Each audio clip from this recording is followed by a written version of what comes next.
ನೋಡಿ ಸ್ನೇಹಿತರೆ, ಈಗ ಬಂದಂತ ಒಂದು ಎಕರೆ ಜಾಗ 2 ಕುಂಟೆ ಕಮ್ಮಿ ಇದೆ. 1 ಎಕರೆ ಜಾಗ ಇದು. ಕರಾವು ಸೇರಿಸಿದ್ರೆ 1 ಎಕರೆ 4 ಕುಂಟೆ ಬರುತ್ತೆ. 6 ಕುಂಟೆ ಕರಾವು ಇದೆ. ಲಾಸ್ಟ್ ಡೆಡ್ ಎಂಡು ನೀಲಗಿರಿ ಕಾಂತ ಅಲ್ಲಿ ತನಕ ಇದೆ. ಈ ನೀಲಗಿರಿ ತನಕ ಇದೆ.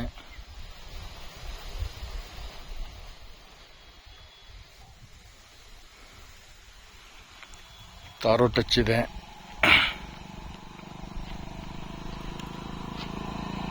ಅಕ್ಕಪಕ್ಕ ಎಲ್ಲ ತೋಟಗಳಿದೆ. ಬೆಂಗಳೂರವ್ರದ್ದು ತುಂಬ ಚೆನ್ನಾಗಿದೆ ಜಾಗ. 1 ಎಕರೆ 2 ಕುಂಟೆ ಕಮ್ಮಿ. RTC ಇರೋದು 2 ಕುಂಟೆ ಕಮ್ಮಿ 1 ಎಕರೆ. ಕರಾವು ಸೇರಿಸಿದ್ರೆ 1 ಎಕರೆ ಚೆಲ್ಲ ಬರ್ತದೆ.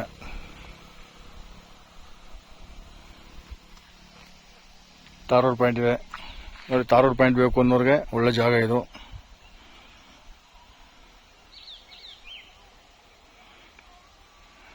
ನೋಡಿ, ಕಾಂಟ್ಯಾಕ್ಟ್ ನಂಬರ್ ಹಾಕಿರ್ತೀನಿ, ಬೇಕು ಅಂದರೆ ಕಾಂಟ್ಯಾಕ್ಟ್ ಮಾಡಿ.